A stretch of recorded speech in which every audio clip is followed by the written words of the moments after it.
Halo Kumaha Damang, saatnya Anda menyimak berita Bandung bersama saya Doni Hermatra. Sejumlah berita menarik akan kami sajikan untuk Anda dan berikut 3 berita utama kami hari ini. Dua pelaku pembunuhan yang korbannya dibuang di saluran irigasi di Indramayu ditangkap polisi. Petugas BPBD mendata 25 rumah warga Cikoneng, Kabupaten Ciamis yang retak akibat pergerakan tanah. Harga jauh lebih murah dari Pertamax, antrean panjang pembeli BBM Pertalite terjadi di SPBU di Bandung Barat.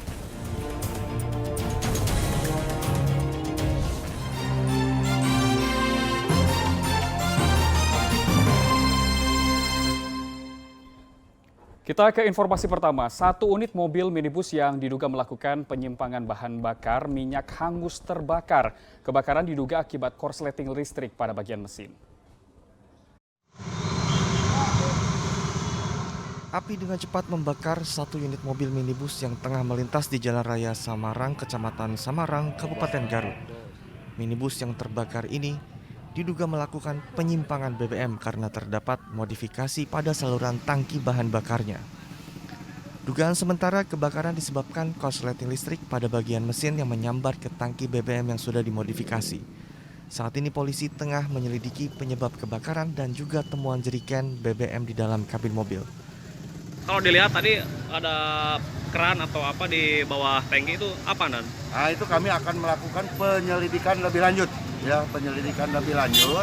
Ini apa yang dilakukan oleh pemilik maupun pengemudi kendaraan tersebut.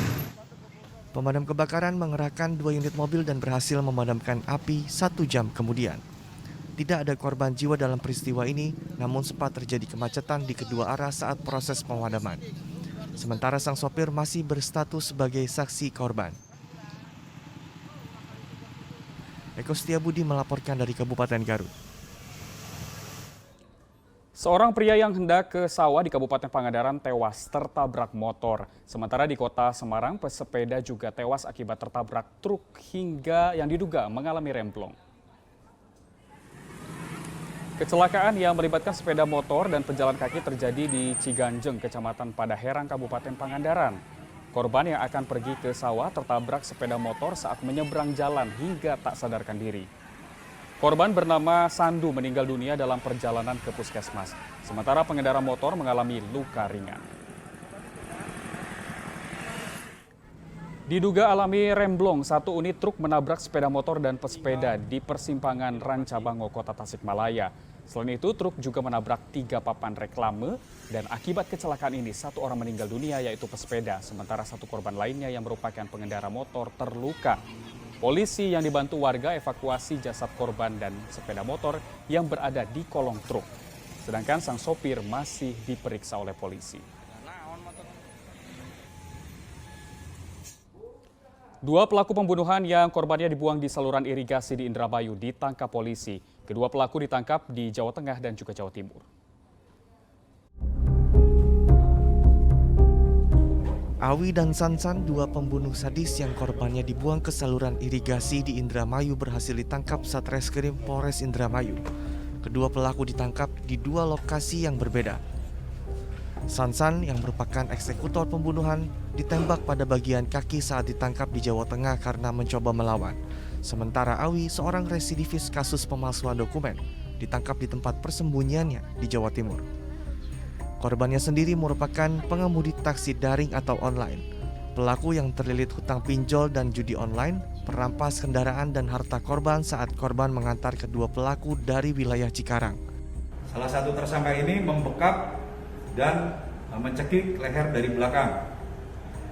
Sedangkan yang satu lagi memegangi kaki dan tangan karena korban sempat meronta. Setelah lemas dan dinyatakan tidak bernyawa, akhirnya mereka melilit bagian kepala, wajah, serta kaki dan tangannya. Tersangka menghabisi nyawa korban itu di daerah Cikarang, Bekasi. Lalu mereka membuang jenazah tersebut di Indramayu. Atas perbuatannya, para pelaku dijerat dengan pasal berlapis dengan ancaman hukuman di atas 10 tahun penjara. Sebelumnya penemuan sosok mayat tanpa identitas menggemparkan warga desa Pekandangan, Indramayu pada 25 Juli lalu. Jasad korban ditemukan di saluran irigasi dengan kondisi beberapa bagian tubuh terlilit lakban. Maruli Habibi melaporkan dari Kabupaten Indramayu.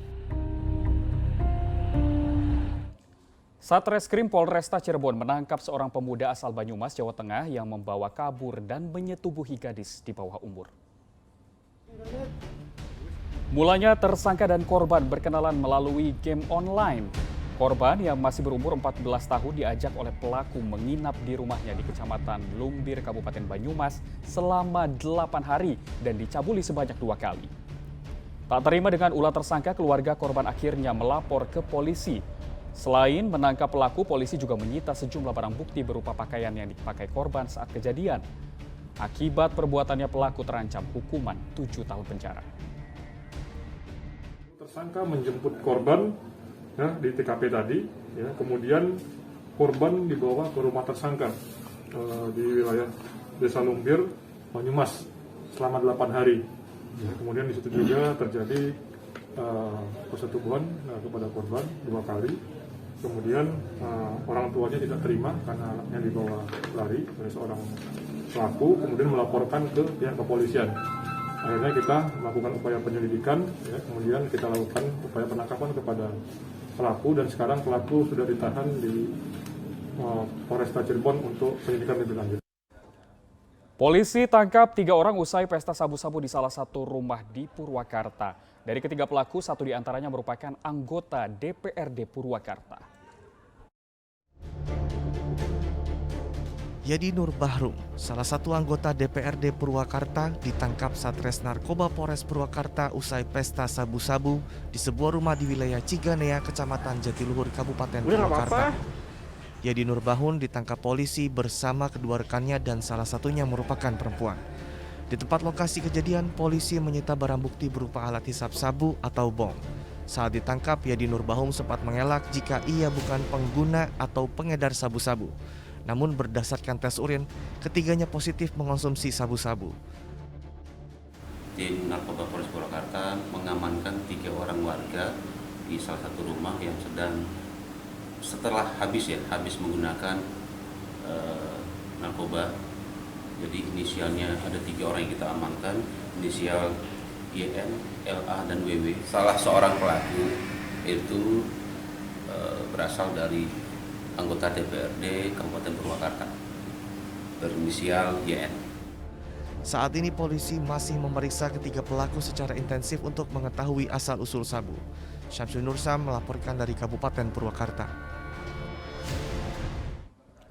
Kejaksaan Negeri bersama pemerintah Kabupaten Sumedang memusnahkan barang bukti perkara tindak pidana berkekuatan hukum tetap di halaman Gedung Induk Pusat Pemerintahan Kabupaten Sumedang. Barang bukti yang dimusnahkan dari 64 perkara antara lain sabu-sabu seberat 65,19 gram, tembakau gorila seberat 2,1 gram, 4.900 butir obat-obatan terlarang dari berbagai jenis. Selain itu, mereka juga memusnahkan barang bukti dari perkara lain berupa golok, pisau, senjata airsoft gun, STIK stick bisbol, dan juga lain-lain. Menurut PLT Kejari Sumedang, Lila Nasution, tindak pidana yang paling menonjol di wilayah Sumedang pada periode Januari hingga Juli 2022, yaitu penyalahgunaan narkotika. Periodenya itu dari tahun 2000 dari Januari sampai dengan Juli 2022. Untuk kasus yang menonjol, Pak? Trennya untuk di Kabupaten Sumedang ini, yang berdasarkan data yang ada pada kami itu ada antara lain itu pertama narkotika, kemudian ada perlindungan anak, dan kemudian yang ketiga di Sumedang ini ada penganiayaan, itu yang paling tinggi untuk kasus-kasus di Kabupaten Sumedang.